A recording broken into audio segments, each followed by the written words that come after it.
9వ అధ్యాయము 1 నుంచి 6 వచనాల వరకు చదివి సహాయం చేస్తారు.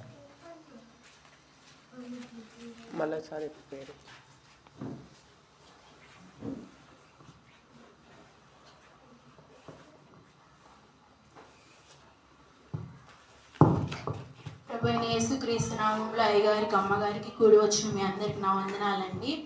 మరి మనం యెషయా గ్రంథంలో నుండి 9వ అధ్యాయం 1 నుండి 6 వచనాలు చదువుకుందాం.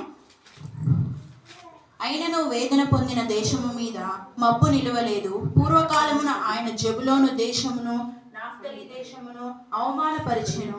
అంత్యకాలమున ఆయన సముద్ర ప్రాంతమును అనగా యోర్దాను అద్దరిని అన్యజనుల గలిలియా ప్రదేశమును మహిమగల దానిగా చేయుచున్నాడు.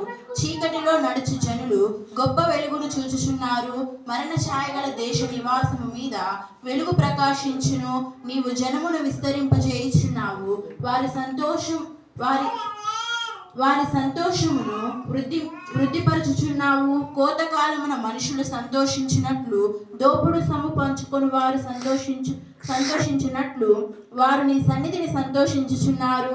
మిద్యాన దినమున జరుగునట్లు వాని బరువు కాడిని నీవు విడిచి ఉన్నావు.